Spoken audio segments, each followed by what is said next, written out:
all of our things. There are rules for the Audible, and we'll go over those in just a moment. It's 3, it's 2, and it's 1.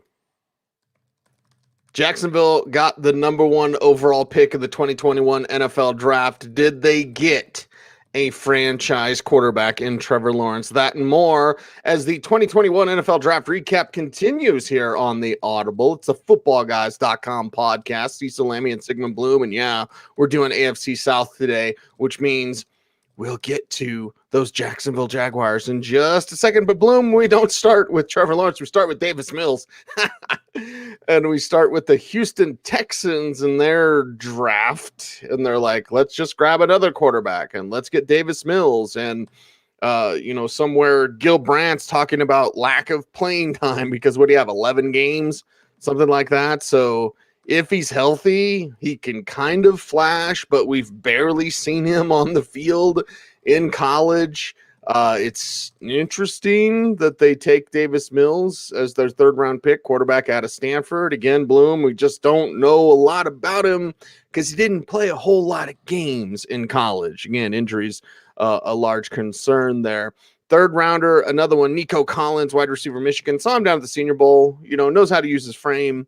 Wasn't overly impressive. It wasn't like it was Frank Darby or my man Kate Johnson who fell. I think he fell undrafted, right? So anyway, Nico Collins, wide receiver, Michigan there. Brevin Jordan, tight end, Miami. If you didn't get Kyle Pitts and you wanted that dude to attack the seam of a defense, well, Brevin Jordan can do that. So it'll be interesting to see how he fits in with whoever's throwing the ball in Houston. Oh, what a situation that is, Bloom.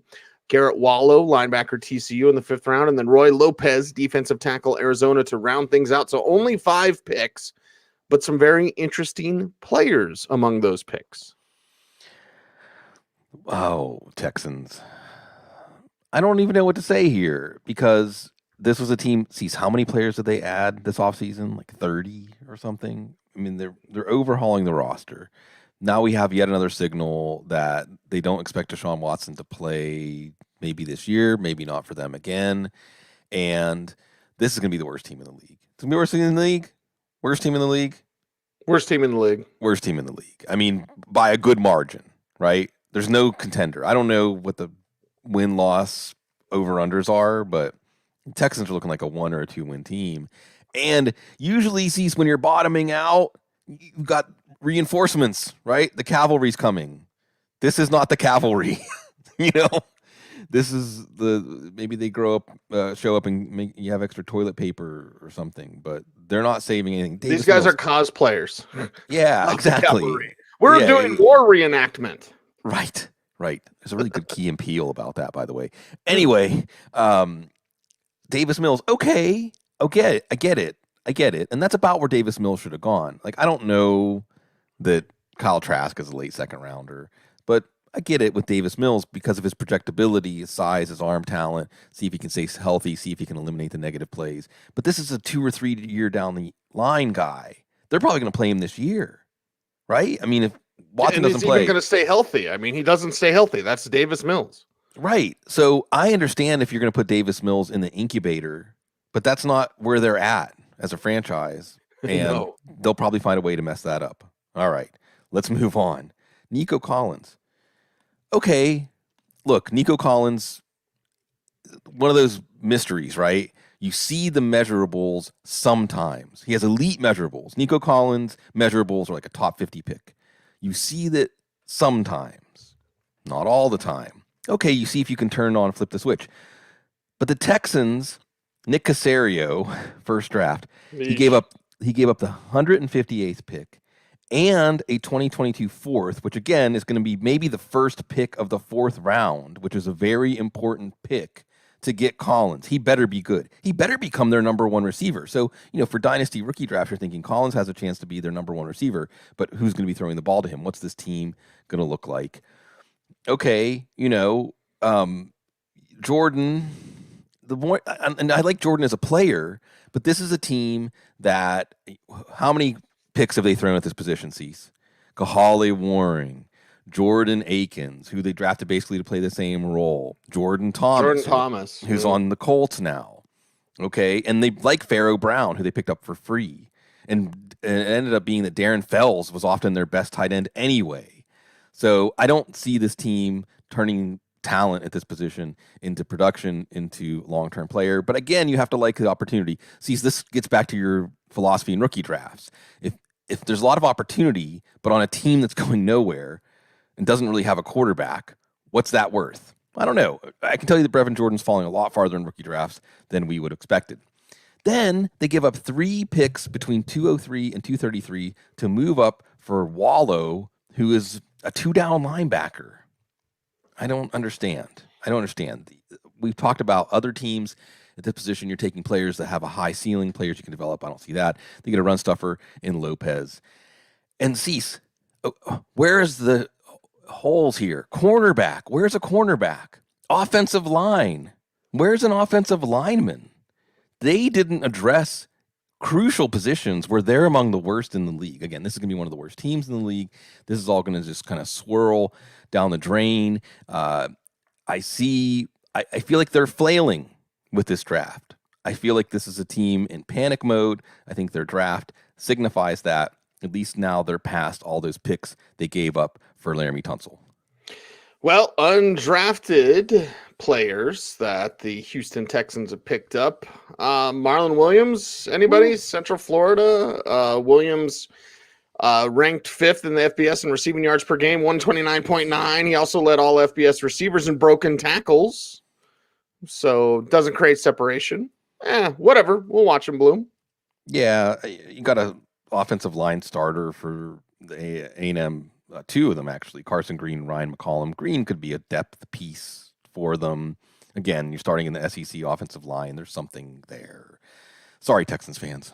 Yeah, sorry, indeed. So let's go to the Indianapolis Colts and talk about what they did, including Kwity Paye, edge player from Michigan. And you're projecting with Paye, and you're hoping production will be there. And he's one of those players, Bloom, that has the ability to be a better pro player than he was a college player. Mm-hmm. So we'll see if that turns into fruition and actually comes to fruition in the NFL. Dayo Odeyabingo, defensive end, Vanderbilt. Kylan Granson, tight end, Southern Methodist. That's a 4th rounder. 5th rounder, Sean Davis, safety, Florida. 6th rounder, Sam Ehlinger, quarterback, Texas. There are more quarterbacks that win this draft than I thought would. I didn't think Ehlinger would get drafted like Ehlinger gets drafted and Jamie Newman doesn't. Whatever. Mike Strachan, wide receiver, Charleston. We're going to do the Charleston, and Will Fries, guard of Penn State, the 7th rounder. Interesting choices by the Colts. Interesting choices. Let's start with that 1st round pick. Have you heard that Anthony Costanzo retired this offseason? He plays left tackle. It is a kind of important position. Left tackle, Christian Darrisaw. He was right there, 21. Apparently, they don't see him as a left tackle. So they pass on him for Kwity Paye. Hey, you can see all the effort. You can see the tools. Like you said, Cease, there might be more production. You might get more out of him. Better pro than college player. Still not a high ceiling player. Jalen Phillips, who obviously has a low floor because of the injury questions, but this is a player with a much higher ceiling. But this team likes to load up on the defensive line. They've thrown so many picks at defensive line. And of course, it kind of makes sense whenever you have DeForest Buckner. And look at the cornerbacks. I mean, this is a team, since we mentioned him briefly, the idea of marrying your coverage to your pass rush. Well, this team is trying to generate a rush with all 4 pass rushers so that guys like Xavier Rhodes, Rock Ya-Sin, they don't invest in cornerbacks. They did take Ya-Sin pretty high, but they expect pressure to make the cornerback's job easier. That's why they go ahead in the 2nd round. And again, there were tackles there, but Jalen Mayfield, I think, was the guy who went after that pick, again, seen as a right tackle. So I think the Colts made it pretty clear that they didn't see a left tackle, a cornerstone left tackle at either of their picks. And they're really happy to get Odeyingbo. Now, Odeyingbo is one of those players that creates havoc. Okay. He also tore his Achilles in January. Would he have been a first round pick? Maybe. Of course, you're hearing things float out there. Well, other teams were looking at the second round too. They've taken so many players in the last few years on the defensive line, and they need these guys to stay healthy, like Kamoko Toure, Tyquan Lewis. I know they really like Banogu. They haven't gotten much out of. So they go back to the well again. You see this pattern here of inside, outside rushers. Odeyingbo, I think, is maybe more of an inside rusher, can also line up outside. They gave up their third and part of the deal for Carson Wentz. They get to the fourth round. Another name to remember, see, you talk about attacking the seam, Kylan Granson. And Kylan Granson is another one of these tight ends that you only take for his receiving. They have Mo Alley Cox and Jack Doyle to block. So this is an interesting player to watch, and they do have Jordan Thomas on the roster. This is an interesting player to watch, though, as the receiving tight end, maybe not this year, but down the line, in an offense that really likes to throw to the tight end, and a quarterback in Carson Wentz that really likes to throw to the tight end. So Kylan Granson, under the radar, but in fantasy circles, we might be hearing more about him. Davis just matches, I think, what they like in their safeties, which is maybe you don't have jump out of the gym measurables, but you are a smart player, an aware player, a player with valid instincts, a player that that processes visual information and turns it into good decisions. So Ellinger, another gamer. Can I use that one twice in 1 year, Cease? Am I allowed to? I mean, really. Well, look, Cease. Why are they drafting gamers? That's my point. Like, Jamie Newman falls undrafted. Like, yeah. You don't want intelligence and skill? Right. Like, just give me a gamer. Okay. Yeah, you would think the team that liked Jacoby Brissett would like Newman. But I'll say this about Ellinger, okay, Cease. If Carson Wentz goes down, and there's a lot riding on Carson Wentz playing more than 12 games this year, but if Carson Wentz goes down, who are you going to turn to, Eason or Ellinger? Or Ellinger? Airline food or hospital. I don't have to make this choice. I think you're going to, with this team built the way it is, you're going to turn to Ellinger. You just want a guy that's going to not lose the game for you. But again, Jacoby Brissett, right? I mean, I think that you're going to probably see him pass Eason, honestly. I mean, Eason had the arm strength, but so I thought that was fascinating. Mike Strawn, and I had to look that up. I'm looking up a lot of things. Mike Strawn, Charleston, size and speed and a playmaker. He dominated at the College of Charleston like you would expect somebody who has an NFL future. They don't have a lot on the outside after Pittman and Hilton. And, maybe Paris Campbell, but if Hilton doesn't come back next year, Strawn develops. Now, they have other guys like him on the roster, like Desmond Patton, like Ashton Doolin. But if you see Strawn beat them out on the depth chart, beat them out for a roster spot, pay attention, because this is one of those small school players where we don't know how he's going to translate, but we know the kind of stuff he has plays well in the NFL if he does translate. Will Fry's some depth. So, I think you see some themes here again. Left tackle, they're going to have to make a move. I think they're talking to Eric Fisher. Maybe Russell Okung. Charles Leno is out there now. I don't think they could have anticipated that, but they've neglected left tackle. They clearly believe, cease the debate, right? Coverage, is it coverage? Is it pressure? Coverage, pressure. The Colts very strongly say pressure, and that's what they did with their first two picks instead of taking someone to prevent pressure on Carson Wentz. Well, they're under pressure, so they add undrafted free agents. A couple of wide receivers to watch out. Tyler Vaughns with an S, and Tariq Black from Michigan/Texas on our Football Guys Newswire. This is what I wrote about Black. Began his college career at Michigan, slowed by foot injuries first 2 seasons.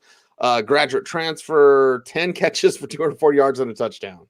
Nice size-speed combination, concentration problems, lack of productions at 2 stops will mean he's a long shot. Vaughns is a route runner. Yeah. Can win at the catch point, not a burner, will struggle to create separation, and that's why he has to win at the catch point, because that's his only way to win. But Bloom, let's talk undrafted Colts today. Out there, Deion Jackson out there too. I think the Colts were excited to get Jackson, Duke running back, a smart running back. I think of Benny Snell. Benny Snell's going to stick in my mind as this player that he's going to get what's blocked. He's not going to drive coaches crazy, but he falls out of the draft because he doesn't necessarily have great tools, doesn't necessarily have passing down skills yet. So we'll see if Jackson can make the team. Episode sponsored by our friends at Underdog Fantasy. Take your shot at $1,001 with Underdog's Best Ball Mania II Contest. Our friends at Underdog Fantasy, they have blown the doors off of the Best Ball World again this year. You got to take a look at Best Ball Mania 2.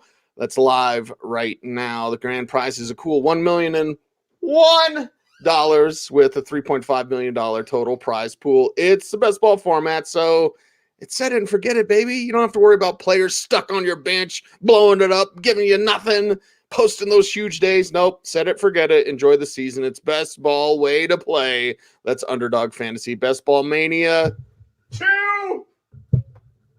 I love doing that. I love what Jacksonville did. It's Trevor Lawrence, and listen, this is no disrespect to Trey Lance, who is a favorite of mine, or Justin Fields, who has a Dak Prescott-like skill set, in my opinion. I was never a Mac Jones guy, and Wilson, I feel bad for him because the pressure in New York is going to be a lot for him. But it's Trevor Lawrence and it's everybody else. That's the way that I saw this quarterback class. Bloom, if you disagree with me, that's fine. As you may notice by some of our interactions, Bloom, I don't mind when people disagree with me. It's like, okay, you have your opinion. That's awesome. My opinion is it's Trevor Lawrence and it's everybody else. Now that everybody else had some really good guys, as I've mentioned, Fields and blah, blah, blah, blah, blah. But right.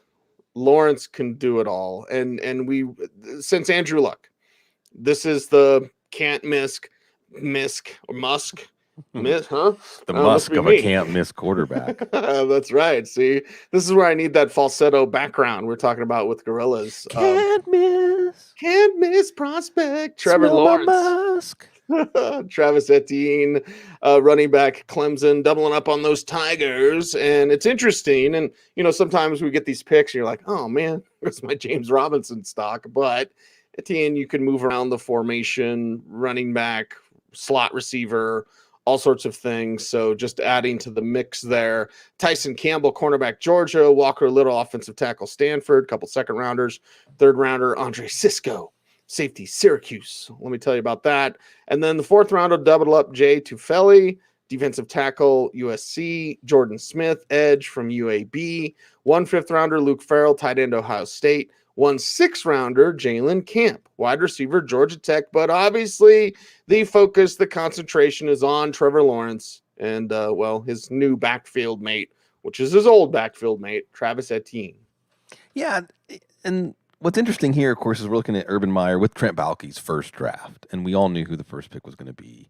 And what you see after that, I think some sound picks, but I think we have an idea of what Urban Meyer, and I think it is an Urban Meyer draft, what Urban Meyer wants, upside or what can be. We look at the first 4 picks after Lawrence, and it's like what could be, not what is, but what could be. And again, this is kind of like the Cowboys draft. When all your chips are on what could be kind of guys, well, you can end up penniless pretty quickly. Lawrence, and look, I'll just say this about Lawrence. I asked every draft analyst that I knew, either on the air or off the air, does it really make sense that Lawrence is this much of a no-brainer number 1 pick? And everyone said resoundingly, yes, it makes sense. Yes. You said Andrew Luck, Cecil. And I think that sets up the story, which is, can Jacksonville build a team around Lawrence? Because Lawrence, much like Andrew Luck, will sacrifice his body. Yes. Lawrence is not going to play in a way to preserve himself. Lawrence is going to give everything to his team, but like Andrew Luck, you could burn him out early if you don't build around him. What do they do to build around him? Travis Etienne. Look, John Shipley, who I love, and it does tremendous work covering the Jags, has been connecting them to Etienne for a long time, so this should not have been a surprise. And I don't know if it has a lot to do with Robinson. I don't know if it has more to do with just getting enamored with the speed, the explosiveness that Etienne gives. But I'll say this. Cease, when it's short yardage, Robinson's on the field. And for that matter, when it's 1st and 10 and you need to keep your offense on schedule, Robinson should be on the field. I'm not saying they're not going to try Etienne, but Robinson's the guy to get your tough yards. Robinson is the guy to maximize. Again, just look at what he did in that terrible offense last year. And I think that Robinson's not going to go away. Or, Cease, is this a new Philip Lindsay situation? Yep. We'll see. We'll see. I'm not sold on ETN yet. I would take Javonte Williams over him in a rookie draft. Cease, co-sign, not sure. No way, take ETN. No, I'd do that. Yeah, Javonte Williams has that clear path to that role on a team that I think is going to be better set up for him. Tyson Campbell, again, so here's Tyson Campbell looks like a shutdown corner, except when it's time to like shut someone down, Otherwise, so, this is another one of those cornerback picks, like the Cowboys pick of Kelvin Joseph. He could turn into one of the best cornerbacks in the league. He has the tools to do that. He isn't playing like that yet. Okay. Also, this is like a pick because they signed Shaq Griffin to a 3-year deal. They took C.J. Henderson number 9 last year. Okay. And they, I believe, had offers. I'm pretty sure Denver would have traded up to 33 instead of 35, right? Mm-hmm. Yeah. They had offers. So, okay, you went to Tyson Campbell. That one makes me think, what's going on there? Walker Little, and I like this kind of pick, okay? Walker Little, Cease. Here's another one of those added to the list. 2 years ago, 2019, Walker Little projected top 10, top 15. Yeah, at least. Yeah. I mean, he's with the kind of offensive tackle who was on a trajectory to be a top 10 pick. And he gets hurt, and he opts out. Okay, but I think you have Cam Robinson on a franchise tag.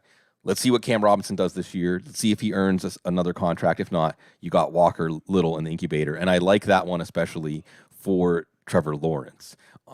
Cisco, again, how do you like your safeties? Do you like safeties that will make big plays and give up big plays? Then you might like Cisco. Also, a freak ACL tear.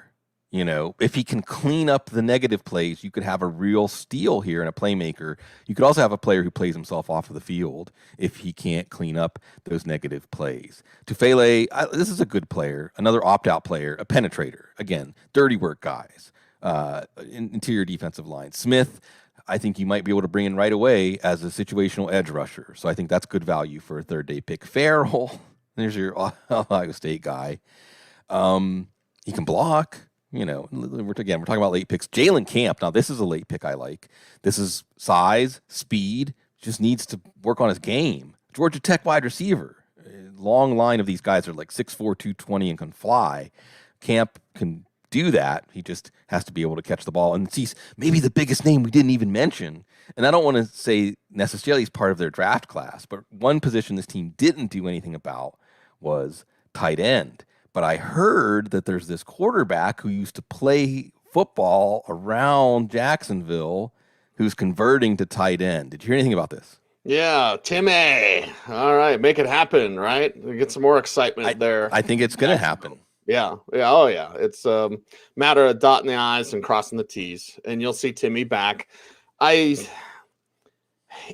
so many ways I could go with Tim Tebow. I feel really bad for him because I feel like there's people that are close to him that take advantage of him because he really is like, if you think of, very kind and polite and naive, like at least the Tim Tebow that I was around was that person, and that type of person going to be taken advantage of by people that he trusts because like, what's really his dream? My dream was to play quarterback. No, my dream was to play baseball. Now I'll just play tight end. Like, oh God. All right. And it's not like Tim was bad as an analyst either, so lots of different options, we'll hope for all the success there with one Tim Tebow. We got to talk about undrafted guys for the Jacksonville Jaguars. Tim Jones. Anybody? I talked about Tim Jones on our newswire. This is what I wrote. Incredibly productive and consistent. 150 receptions in 4 years. Okay. At Southern Miss. Slot receiver, speed, wiggle, can take short passes, turn them into long gains. His skill set and his pro quarterback we'll be monitoring him in super deep dynasty format. So Tim X Jones. Bloom, let's talk about it. Yeah, Jones got 100,000, maybe more from the team, so they like him. Although I like another receiver they got, Josh Imatorbhebhe. Now you can tackle that one, not me. Right. Well, let me tell you about this guy. His vert. Cecil, have you ever heard of this before? 46.5. Damn. 46.5. None other than Lance Zierlein said most explosive leaper he's ever scouted. Yeah. That's so give me that. Give me that. And even if there's nothing else to work with, give me that and we'll see. 46.5 vertical.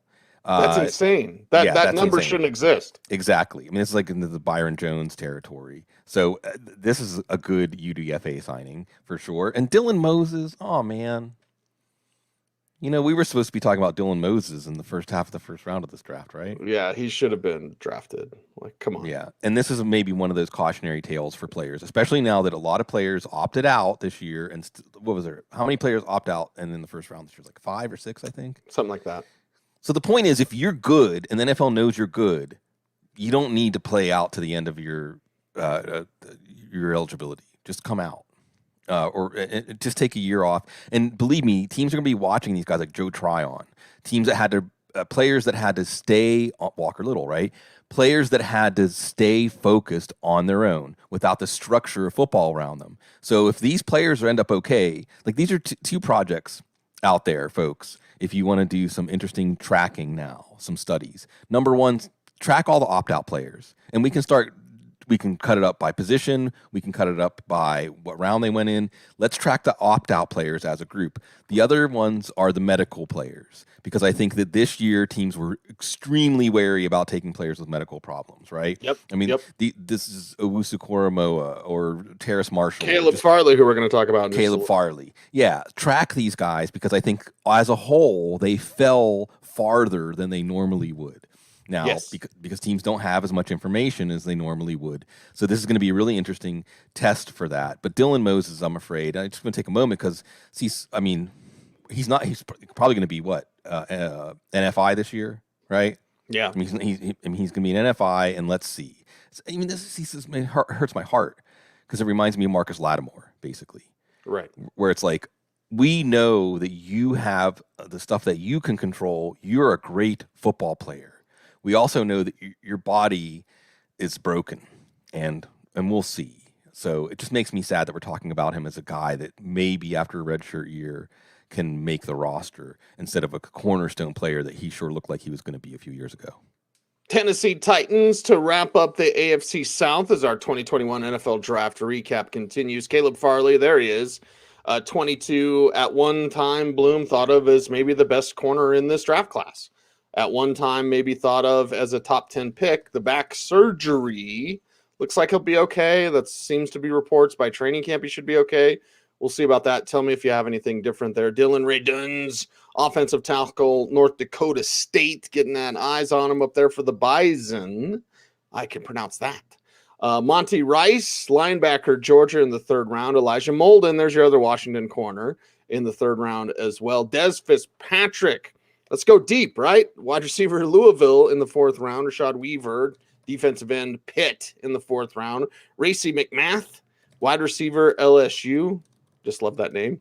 And then Brady Breeze, speaking of great names, safety of Oregon. All right.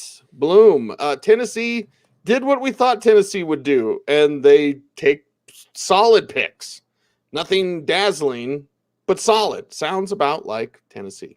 Yeah, well, I mean, I would actually say that Tennessee really took some risky picks. I mean, this is another team that took those bets that pay off greatly if they hit, but also there's a reason, there's risk of why they were able to take some of these players. But, starting with Farley, and I think with Farley, well, I mean, really at all, I shouldn't say, let me back up. It's risk, and then there's the taking risky picks in the past haunting them, okay?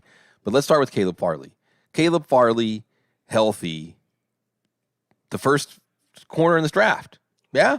Yeah. Mm-hmm. I mean, or at the very least, the Cowboys run up to take him at 10. Pick. Yeah, top 10 pick. I mean, you could say Horn versus Surtain versus Farley.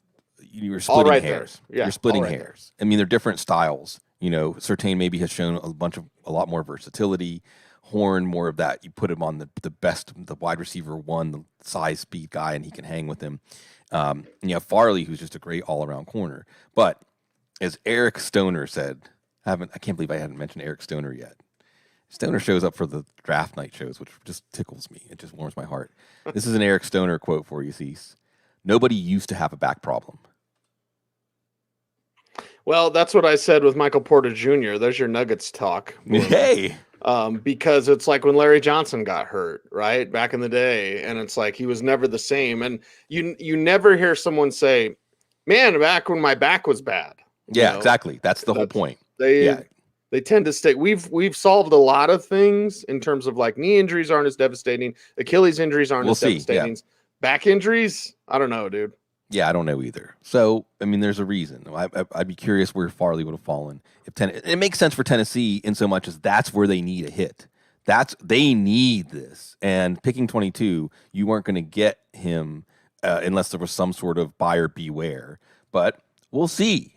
And again, another one of those players that we can track as a group. Radens, okay, coming in there with Trey Lance. And why did they take Dylan Radens in the second round? Because they took Isaiah Wilson in the first round last year. So last year, they ignored some pretty big red flags on more of a character level, and now they have to go back to the well.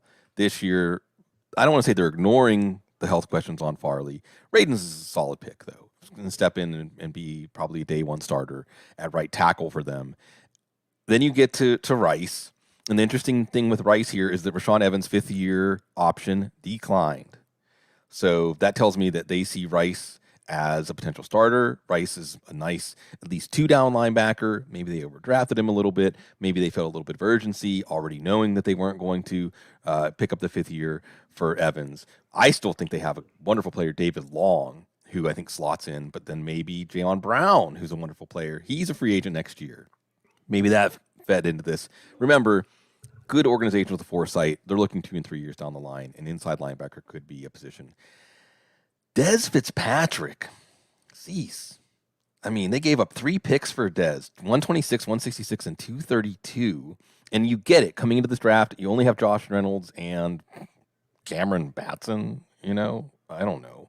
They don't have much. Ikene Westbrook. They just signed Fred Brown. Yeah. Is it Dez Fitzpatrick, though? Is Dez Fitzpatrick that guy? They were really, really eager to move up and get him, which in fantasy we need to take note of because it means they might force him onto the field. We'll see how Josh Reynolds plays. He's only on a 1-year deal. It just didn't. I mean, I know Fitzpatrick was as productive per catch as Tutu Atwell, and he can make some plays in the air, but that's Josh Reynolds. You already have that guy. You have a finished version of that guy. So this is kind of like a treading water move, and they gave up some draft capital to do it. Risk. Let's talk about risk. How about drafting somebody that actually before the draft was involved in a domestic violence incident and arrested? So, Rashad Weaver was a pick at the time. You can actually go back, thanks to the internet. You can go back and see that this was a pick that people were saying, hey, this is a good pick for them. This is someone that's going to slot in behind the outside linebackers they have, Bud Dupree and Harold Landry. He's an excellent pass rusher, good value, one of the best picks of the draft for them. I don't even know if he's going to play it down for them. That's a bummer. And it happened again before the draft. This is just one of those things. Racey McMath. And again, I want to just go back to this because we had McMath in the 6th round. We had Racey McMath. We had Stone Forsyth. We had Rashad Wildgoose. You already mentioned Brady Breeze. How about the Titans doing work for the all-name team? You know? We had Daz Newsome, Cameron Cheeseman. I mean, this was the best name round. They should have added Funk at the running back position. Yeah, he ended up in the 7th round. It was a really fun draft. Racey McMath. I think Matthew Slater. Fair comparison. That's fair. It's one of the only times that I'll defend a pure special teams pick because I think with Racey McMath, you get a player. It is an aspect of the game. It does matter, and I like this pick. And then Breeze is another special teamer, a guy that can be a safety. But already this team has one draft pick that is in limbo. They have another draft pick that has to work through a bad back, after last year and Isaiah Wilson. See, how many times have we seen a first-round pick not even make it to year 2 with the team? You would think maybe they tighten it up, get a little bit safer with the picks, but they're still shooting for the stars. Shooting for the stars, like Casey Kasem. Let's talk about their undrafted guys, if we have to. Miller Forrestall Bloom. This is what I wrote about him on our Football Guys newswire. Forrestall was a high school quarterback and starting for his team until some freshman named Trevor Lawrence took over. That's when he switched to tight end. Banged up quite a bit in college. Can find a soft spot in zone. Gets good effort as a run blocker, but not a ton exciting here. What do you think? Briley Moore. Hey, he's a pass-catching tight end.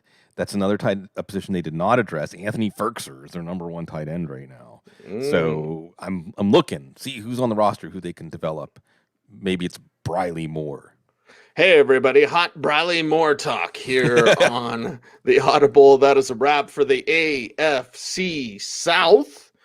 It's Cecil, Lammey, and Sigmund Bloom, and appreciate you all. Make sure to check out our sponsor, Underdog Fantasy. Make sure to check out footballguys.com. Sign up for our early bird special, Bloom. Just go to footballguys.com, and you're going to do one thing. You're going to look for that orange button that says join now. Join us.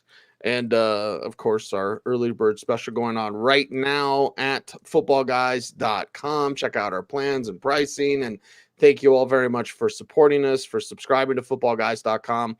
We have our free daily newsletter, which is out, and it's back, of course, the day after the draft. So check that out with all the news you need, analysis by me and Sigmund Bloom and Joe Bryant. So there you go. It's our Football Guys free daily newsletter. Sign up for it now at footballguys.com. He's Sigmund Bloom. I'm Cecil Lammey. Go forth, stay safe, be good, and as always, stay frosty.